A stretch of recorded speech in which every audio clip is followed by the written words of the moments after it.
Welcome to this explainer. Today, we're diving into something literally mind-bending. We're talking about a microscopic molecule that dictates absolutely everything about who you are. It's like the invisible architect of life, a master set of instructions hidden deep inside your cells. It tells your body how to grow, how to function, even exactly what you should look like. Yep, we're talking about the ultimate biological instruction manual, DNA. So let's kick things off with a question that honestly might sound completely unbelievable at first. Are you really 99.9% identical to the person sitting right next to you? I mean, you look around at all the vast differences in human appearance, personality, physical ability. It just seems impossible, right? But it's actually entirely true. We human beings share almost all of our genetic code. It's just that tiny remaining 0.1% of variation that accounts for every single unique trait that makes you, well, you. To really wrap our heads around this magic, let's look at 5 spectacular facts. Number 1, if you uncoiled a single strand of DNA from just one of your cells, it would be up to 6 feet long. Number 2, that same strand packs in a mind-boggling 3 billion chemical letters. 3, this exact same coding system connects literally all life on Earth. 4, within those 3 billion letters, your body houses up to 30,000 unique genes. And finally, number 5, to keep the whole shebang organized, that massive 6-foot molecule tightly coils itself up to fit inside a microscopic nucleus. It is, for sure, an absolute masterpiece of biological engineering. Okay, so what exactly is this molecule? DNA stands for Deoxyribonucleic Acid. Now, nucleic acid just means it's an acidic substance found inside the nucleus, which you can think of as the command center of the cell. DNA is basically a giant polymer, which is just a large molecule made up of repeating units, and it takes on this highly iconic shape known as a double helix. If you picture a really long, twisted spiral staircase or a twisting ladder, you've pretty much hit the nail on the head. What's truly fascinating, though, is the anatomy of the code itself. If we think of DNA as that twisted ladder, those sturdy outer handrails are called the backbone. This backbone is made of alternating sugar and phosphate groups, and it's there to provide structure and protection. But the real magic, that happens right in the middle. The rungs of the ladder are made of nitrogen-containing chemical bases. These bases hold the actual data.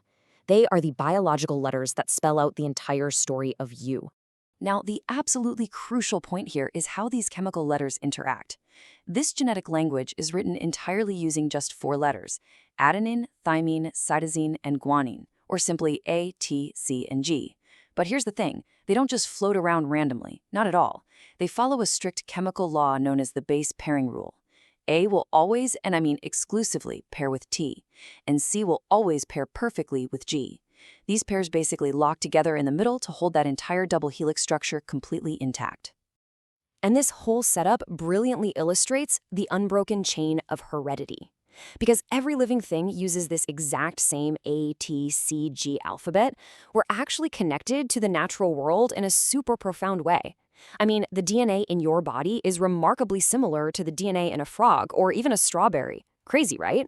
But that's because millions of years ago, we all shared a common ancestor. This identical chemical language has simply been passed down generation after generation. It's been endlessly copying itself from your ancient ancestors down to your grandparents, to your parents, and finally, to you today. So we understand the physical structure now, but that brings us to the grand mystery of it all. How on earth does a sequence of microscopic, invisible chemicals actually build a living, breathing, moving creature? Having an instruction manual is great and all, but how do those chemical instructions jump off the page to actually construct organs, tissues, and a beating heart? To really get this, let's use a little thought experiment. Imagine you want to build a highly complex robot. You know there's this massive, incredibly detailed instruction manual that tells you exactly how to do it. But that manual is kept under strict lock and key inside a library. The rules state the manual absolutely cannot leave the library under any circumstances. But all your building materials and tools, yeah, they're out in your workshop. So what do? Well, you'd go into the library, scan the specific pages you need, print out a temporary copy, and take that photocopy back to your workshop to start building. Believe it or not, your body faces this exact same spatial problem every single second. In our little scenario, the library is the nucleus of your cell, where your precious DNA is safely trapped and protected. The workshop, that's the outer area of the cell, called the cytoplasm. Out there in the cytoplasms where all the raw building materials, these tiny molecules called amino acids, are just waiting to be assembled. but they aren't allowed inside the nucleus, and the DNA isn't allowed out. So the cell solves this spatial problem through a really clever biological process called transcription. Special enzymes enter the nucleus, read the specific DNA gene that's required, and make a temporary single-stranded photocopy of it.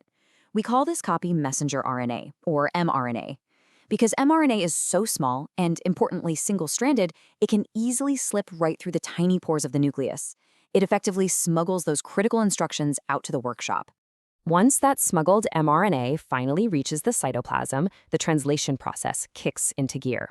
The mRNA feeds into these tiny little protein-building factories called ribosomes.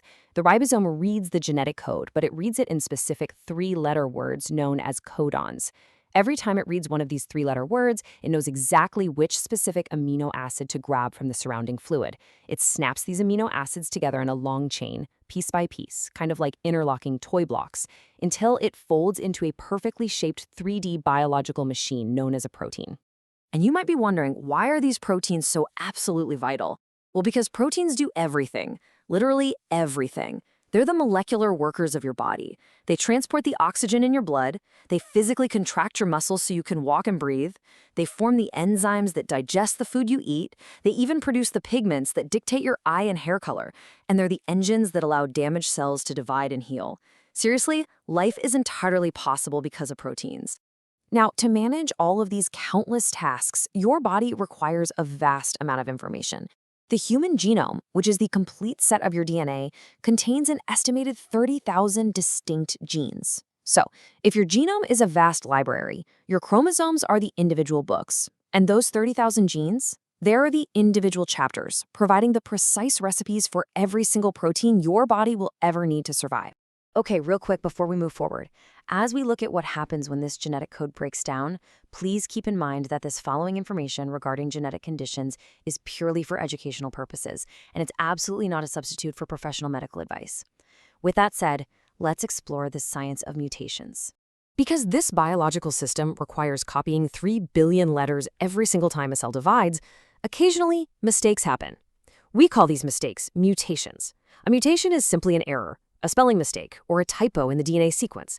Maybe a chemical base is accidentally skipped, maybe an extra one gets added, or an A might just get swapped for a C. Now, our DNA actually has an amazing internal proofreading system to fix these typos, but sometimes errors do slip through. And damage can also be triggered by environmental factors, things like overexposure to the sun, inhaling harmful substances, or smoking. But here's the thing. Not all mutations are catastrophic. Actually, many are completely harmless typos. You see, a mutation is harmless if it doesn't end up changing the final 3D shape of the protein being built. But if a mutation causes the ribosome to insert the wrong amino acid, the resulting protein might fold into the completely wrong shape. And in biology, shape is everything. If the protein is the wrong shape, it just can't do its job, which effectively breaks the biological machine. When those crucial biological machines break, the consequences can be pretty severe. For instance, cystic fibrosis is a really devastating disease caused by just a single spelling error in those millions of pages of genetic code, just one terrible typo. Cancer, on the other hand, is a more complex genetic disease. It's caused by multiple, compounded errors that lead cells to grow completely out of control, stopping healthy cells from doing their jobs. And of course, if these mutations exist in inherited DNA, they can be passed down, resulting in congenital conditions present right from birth. This actually represents one of the most monumental challenges facing modern medical science today. Right now, there are over 6,000 different known genetic diseases that currently require medical cures. Scientists and researchers all over the world are dedicating their lives to understanding exactly where these codes are breaking down, and, much more importantly, how we can step in and actually fix them. Which brings us to a really incredibly optimistic look at the future of medicine: gene therapy. Gene therapy is a method of curing genetic diseases by directly correcting the code and fixing the error in the DNA. Think of it as a microscopic molecular spell check. By utilizing genetic engineering, scientists are developing ways to enter the nucleus, find the exact typo causing the disease, and rewrite those chemical letters back to their healthy, normal sequence. It's a real game changer. So we've traveled from a 6-foot microscopic thread all the way to the origins of human illness and the cutting edge of modern cures. As we wrap up this explainer, I want to leave you with a provocative question to ponder. With the rapidly advancing power to not just read and copy, but eventually edit the very blueprint of life itself, how will deeply understanding that shared 99.9% of our genetic code ultimately change the future of humanity? The answers are quite literally written inside of you. Keep exploring, keep learning, and thank you so much for joining me today.